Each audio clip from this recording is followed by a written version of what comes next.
इस समय हाईकोर्ट के एडवोकेट परिमुख सेठ मेरे साथ हैं, जिन्होंने लीगल नोटिस जो है माननीय मुख्यमंत्री को दिया है। सर, क्या मुख्य कारण है इस लीगल नोटिस का? रितेश जी, देखिए 11 जुलाई की घटना है। श्रीनगर में कार्यक्रम हुआ था। उमर अब्दुल्ला साहब जो यूटी जम्मू कश्मीर के मुख्यमंत्री हैं, उन्होंने एक स्टेटमेंट दी। वहाँ पे एक एलिगेशन लगाया भारतीय जनता पार्टी और उनके नेताओं पे कि भारतीय जनता पार्टी के एक ऑफिस बेयर है जो सुप्रीम कोर्ट के लॉयर भी हैं, उन्होंने किसी एनसी के जम्मू प्रोविंस के एमएलए को 20 से 30 करोड़ ऑफर किया और उसके अलावा एज ब्राइब, उसके अलावा एक मिनिस्टर बर्थ ऑफर किया। हमने उस दिन शाम को एक प्रेस कॉन्फ्रेंस की। हमने कहा सबूत दीजिए या माफ़ी मांगिए। कल दोबारा एलओपी साहब ने बोला सबूत दीजिए या माफ़ी मांगिए। 3 दिन हो गए हैं, ना सबूत है ना माफ़ी है।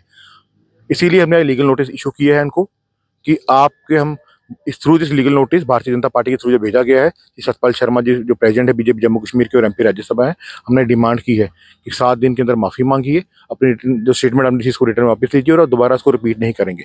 अगर माननीय मुख्यमंत्री माफी नहीं मांगते हैं, अगला कदम क्या रहेगा? क्या जो क्रिमिनल प्रोसीडिंग है उसके तहत भी जो है केस किया जाएगा? अगर मुख्यमंत्री उमर अब्दुल्ला जी माफ़ी नहीं मांगते हैं 7 दिन के अंदर, तो हम उनके ऊपर क्रिमिनल डिफेमेशन करने जा रहे हैं। हम 100 करोड़ का सिविल का मानहानि का केस भी करने जा रहे हैं। उनको माफ़ी मांगनी पड़ेगी, नहीं तो उनको कोर्ट ऑफ लॉ में आके ट्रायल को फेस करना पड़ेगा। क्या लगता है, क्या मंशा है इसके पीछे? क्या भारतीय जनता पार्टी की छवि को खराब करने की कोशिश की जा रही है? क्योंकि नाम की बात करें, अभी तक पब्लिक डोमेन में नाम नहीं आए। देखिए, नाम होगा तो आएगा ना। आप झूठे बोलेंगे, फ्रेब करेंगे, फ्रॉड करेंगे, वो थोड़ी चलेगा। नाम बताइए ना, किसने ऑफर की, किसको ऑफर की, कब ऑफर की, कहाँ ऑफर की। सबूत दीजिए। सबूत है नहीं, कुछ ऐसा है ही नहीं है। ये एक तरीका है जो उनकी नाकामियां को छुपाने का। 24,000 रिक्रूटमेंट हुई है बैकडोर से। लोग सवाल पूछ रहे हैं कौन है वो 24,000 लोग। ध्यान भटकाना है भाई सब। उसके बाद देखिए शहर की हालत क्या है। होम डिपार्टमेंट छोड़ के हर डिपार्टमेंट सीएम के अंडर है। सर, यूटी की सरकार के पास है, डिप्टी सीएम के अंडर है। सड़कों की हालत देखिए, लोग त्रस्त हैं। इसीलिए ये एक तरीका है नाकामी छुपाने का, डाइवर्ट करने का। लेकिन भारतीय जनता पार्टी सर भागने नहीं देगी। भारतीय जनता पार्टी इस बार आपसे माफ़ी मंगाएगी। नहीं तो सबूत दीजिए, नहीं तो माफ़ी मांगिए। माफ़ी नहीं मांगेंगे तो कोर्ट ऑफ लॉ में तैयार रहिए। केस होंगे, क्रिमिनल डेफेमेशन भी होगा, सिविल डेफेमेशन भी होगा। मेरे क्लाइंट की क्लियर कट इंस्ट्रक्शन है भारतीय जनता पार्टी की कि छोड़ना नहीं है। सच्चाई बाहर आनी चाहिए, पब्लिक के सामने आनी चाहिए। पब्लिक में जो है इस तरह की बयानबाजी की गई, क्या लगता है कितना असर जो है जो वर्कर्स हैं भारतीय जनता पार्टी के उन पर पड़ा होगा, आम जनता पर पड़ा होगा? देखिए, तरीका था उनका एक झूठे इल्जाम लगा के रेपुटेशन खराब करने का, डिफेम करने का बीजेपी को। इसीलिए हमने कहा सबूत दीजिए तो माफ़ी मांगिए। और ये आपने जो एक डेलिब्रेटली इंटेंशनली किया है, आपने झूठे इल्जाम लगाना, भारतीय जनता पार्टी की रेपुटेशन खराब करना, भारतीय जनता पार्टी के नेताओं की रेपुटेशन को खराब करना, जो डेलिब्रेट इंटेंशनल है, बिना प्रूफ के है, आपको माफ़ी मांगनी पड़ेगी।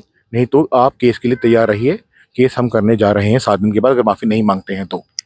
मुख्यमंत्री द्वारा जो है ये बयान दिया गया है, अगर कल को वो एविडेंस जो है प्रस्तुत करते हैं, पब्लिक डोमेन में नाम आते हैं, तो उस वक्त जो है क्या भारतीय जनता पार्टी जो है पुनर्विचार करेगी? दीजिए ना, हम तो वेट कर रहे हैं एविडेंस लाने का। कहाँ पे एविडेंस है?